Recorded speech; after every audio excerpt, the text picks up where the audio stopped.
नमस्कार, आप देख रहे हैं VK news channel. VK news channel पर आप तमाम दर्शकों का बहुत बहुत स्वागत है।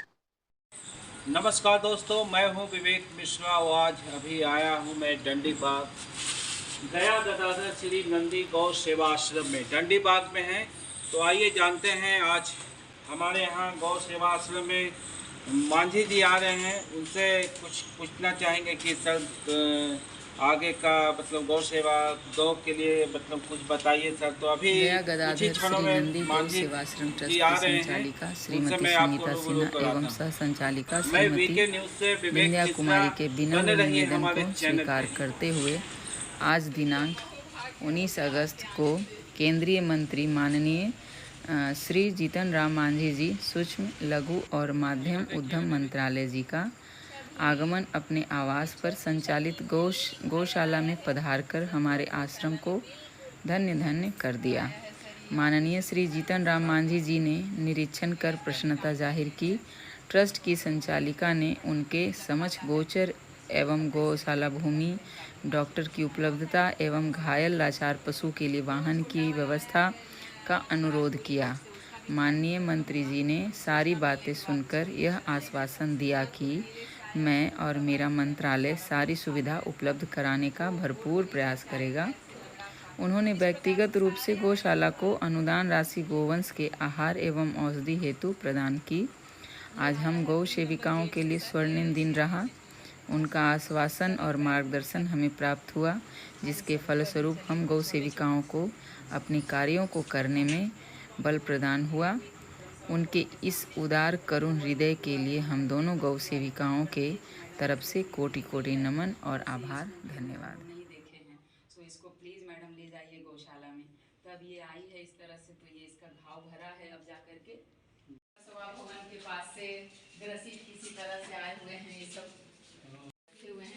छोड़ना नहीं है हमें सर, लेकर इनको चलना है, क्योंकि एकदम लटपट खून से रहता है। गाल में मार दिया जाता है, पीठ में मार दिया जाता है, ताकि उनको कहना होता है कि ये अब हमारा हो गया। अच्छा। हाँ,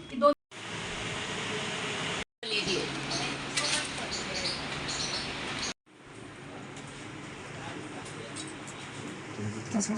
स्वस्थ रहे, दीर्घायु रहे सर, और ऐसे ही कृपा दृष्टि बनाए रखें।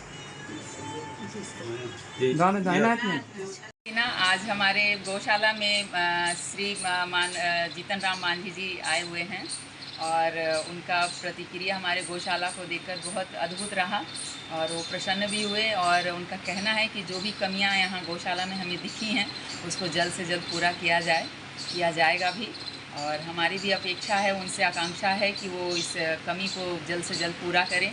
हमारी जो आकांक्षा है वो एक तो सबसे महत्वपूर्ण है कि एक छोटी सी वाहन हो जिसमें हम पशु को कहीं पर से रोड पर से ले जा सके, ला सके, और जो हमारे गौशाला में मृत हो जाएं उनको भी हम अंत्येष्टि के लिए ले जा सकें।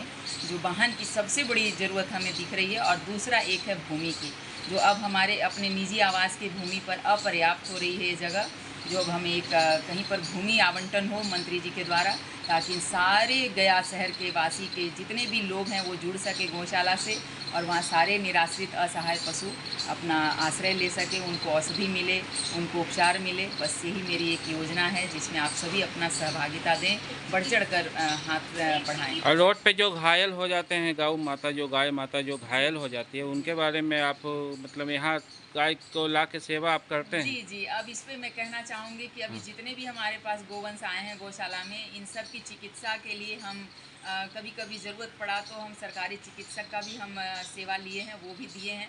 परंतु अब वो ज़्यादा समय नहीं आकर दे पाते हैं, तो हमें प्राइवेट डॉक्टरों को बुलाना पड़ता है, वो आते हैं, देते हैं। और अभी अब हमारे पास एक रिटायर्ड डॉक्टर हैं त्रिवेणी सर जी, जो नूतन नगर से हैं, लेकिन वो कंटिन्यू हमारे पास सेवा दे रहे हैं। एक बछड़ा आया है नई सड़क से भी हफ्ता दिन पहले, तो उसका पैर फ्रैक्चर था और उसके घर के मालिकों ने उसे बाहर निकाल दिया, पर वो आ तो गया गौशाला, परंतु सर का कहना था कि ये प्लास्टर करने से इसका ज्वाइंट नहीं होगा, इसको ऑपरेट करना पड़ेगा। तो उसका पैर अभी काट के हटा दिया गया है, हमारे त्रिवेणी सर ने ही उसका ऑपरेशन किया है और अभी गौशाला में है। अब उसकी देखरेख हम जीवन पर्यंत करेंगे, गौशाला के लोग करेंगे। हमारे साथ हमारी एक गौ सेविका भी जुड़ी हुई हैं, जो हम लोग निरंतर दोनों महिलाएं मिलकर इस सेवा को आगे मुहिम बनाकर पहुंचाने जा रहे हैं समाज के बीच में। तो मिल सकते हैं हमारी गौ सेविका जो हैं यहाँ पिंकी जी हैं, इनका भी बहुत बहुत आभार। बस मैं दीदी की छाया हूँ, इनकी साया हूँ और निरंतर इनके साथ हूँ। आपका नाम? बिंदिया कुमारी, मानपुर से। दो महिला जो यहाँ खड़ी हैं गई थी और इन्होंने सूचना दी कि डंडी बाग में एक गौशाला का संचालन ये लोग कर रहे हैं और उस गौशाला में 20-22 वैसे अनाथ पशु हैं जिनका पैर कटे हैं, कहीं घाव थे, कहीं कसाई के यहाँ जा रहा था। सबको किसी तरह से बचा करके लाया, उनका पालन कर रहा है। और फिर इन्होंने कहा कि कभी आकर के इसको देख लिया जाए। आज हमें ऐसा लगा कि इतना अच्छा काम कर रही हैं दो महिला, अपने घर में बच्चों पर रख रहे हैं, विचार में करके लोगों को खिलाते पिलाते हैं। तो मेरा फर्ज बनता है कि हम भी ज़रा देखें कि क्या स्थिति है। यहाँ हम आए, देखा, सचमुच में ऐसा लग रहा है कि ये कोई गौशाला नहीं है, अपना घर है। घर में जैसे लोग पशु पालते हैं उसी तरह से ये लोग देख रेख कर रहे हैं, खाना पीना का इंतज़ाम कर रहे हैं, दवा वगैरह का इंतज़ाम कर रहे हैं। तो इससे हम प्रभावित हुए हैं और हमने एक अपना इंस्पेक्शन नोट भी लिख दिया है कि इसको ज़मीन चाहिए ताकि गौशाला का प्रबंध कर सकें और इनको फाइनेंशियल सुविधा होनी चाहिए ताकि अधिक से अधिक पशुओं की सेवा कर सकें। उनको लाने ले जाने के लिए वाहन की आवश्यकता होती है, वो करें। निश्चित रूप में यहाँ चिकित्सक भी आया करें, चाहे सरकार की चिकित्सक आवे तो ज़्यादा अच्छा है, क्योंकि ये ट्रस्ट के जो नियम है उसके अंतर्गत ये रजिस्टर्ड भी हो गए हैं, ट्रस्ट इनका बन गया है। तो वैसी परिस्थिति में विधिवत इसको सहायता मिलनी चाहिए और उसमें भी जो हमारा विभाग जो MSME है उसका भी इसमें देखा कि कहीं न कहीं संलिप्तता है। तो हम उनको भी विशेष रूप में निर्देश दिया है कि वो आकर के देख लें और देखने के बाद इसका एक प्रतिवेदन से हमें अवगत करावें। वो जैसा प्रतिवेदन देते हैं उसके आलोक में इसके उन्नयन के लिए और हो सकता है वो हम करेंगे। सर एक अलग सर चंपई सोरेन के बारे में सर जो आपने कहा है सर, तो बोल चुके हैं सर, आप, अलग अलग तो बात बोलते हैं। सर, चंपई सोरेन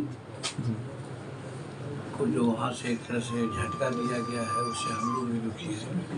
जनतंत्र में जमहूरियत में ऐसा नहीं होता है कि किसी को इज्जत दिया जाए और कान पकड़ के निकाल दिया। तो उनके साथ यही हुआ है।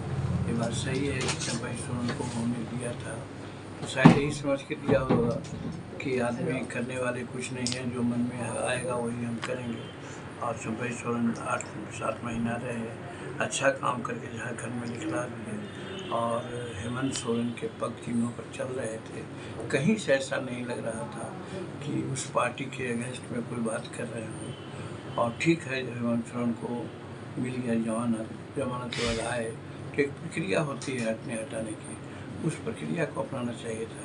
या तो वो कहते कि भाई साहब हमने आपको बनाया है, अब हम